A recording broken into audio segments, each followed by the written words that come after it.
ये जो बजट विधानसभा में प्रस्तुत किया गया बहुत निराशाजनक और मैं कहूँगा कि आंकड़ों का मायाजाल और शब्दों का हेरफेर है।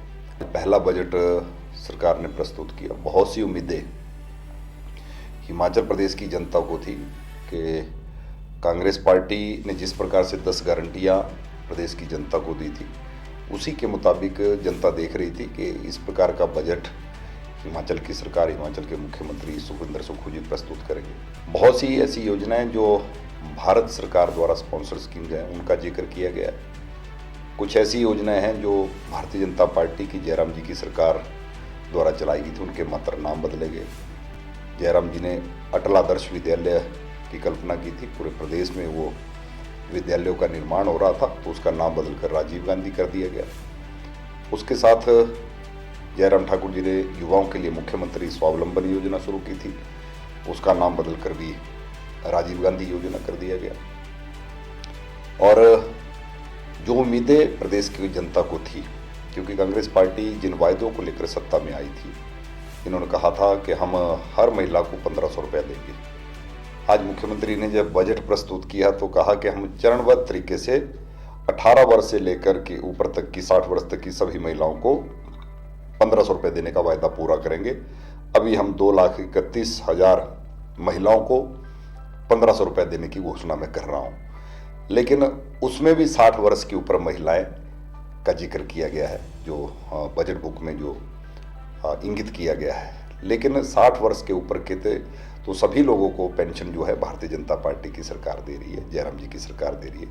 हर महिला को 1,000 रुपया 60 वर्ष से ऊपर मिल रहा है, लेकिन उसमें मात्र जहां 1,000 रुपया जिसको मिल रहा था वहां 500 रुपये की वृद्धि करेंगे, और जहां जिसको 1150 रुपये मिल रहा था, 1150 रुपये मिल रहा था, वहां 350 रुपये की वृद्धि करके ये मात्र ठगने का प्रयास कर रहे हैं। दूसरी बड़ी बात जो प्रदेश की कांग्रेस ने चुनावों के समय में कही थी कि हम सत्ता में आएंगे तो 5 लाख युवाओं को सरकारी नौकरियां देंगे, 1 वर्ष में 1 लाख रोजगार। आज बजट में 1 लाख युवाओं को रोजगार देने की कहीं बात नहीं कही। उसके साथ इन्होंने कहा था कि हम सत्ता में आएंगे तो 300 यूनिट बिजली फ्री देंगे, उसका कहीं जिक्र नहीं है। सत्ता में आएंगे तो 2 किलो के हिसाब से किसानों से गोबर लिया जाएगा, उसका कहीं जिक्र नहीं है। फिर कहा गया कि हम गाय का दूध किसानों से 80 रुपये और भैंस का दूध जो है वो 100 रुपये लीटर के हिसाब से लेंगे, उसका कहीं जिक्र नहीं है। इसके पश्चात इन्होंने ऐसे ऐसे वायदे प्रदेश की जनता से किए थे जो आज जनता को उम्मीद थी और लग रहा था कि मुख्यमंत्री जिस प्रकार से व्यवस्था परिवर्तन की बात कर रहे हैं, बड़ी बड़ी बातें कर रहे हैं, आज बजट में कुछ भी वो सारी चीज़ें देखने को नहीं मिली है। और मुझे लगता है कि ज़्यादा बातों का जिक्र जो भारत सरकार से जिनमें सब्सिडी आ रही है, जिन योजनाओं में पैसा आ रहा है, उन्हीं योजनाओं का जिक्र किया गया। नेशनल हाईवे का जिक्र किया गया, 4 लेन का जिक्र किया गया, और इलेक्ट्रिकल गाड़ियों का जिक्र किया गया। उसमें भी कहा गया कि उनमें भी सब्सिडी दी जाएगी। तो स्वाभाविक तौर पर ये सारी योजनाएं भारत सरकार की हैं और भारत सरकार की योजनाओं का ही लाभ लेने का प्रयास जो है वो आज की वर्तमान की सुखविंदर सुक्खू जी की सरकार ने किया है।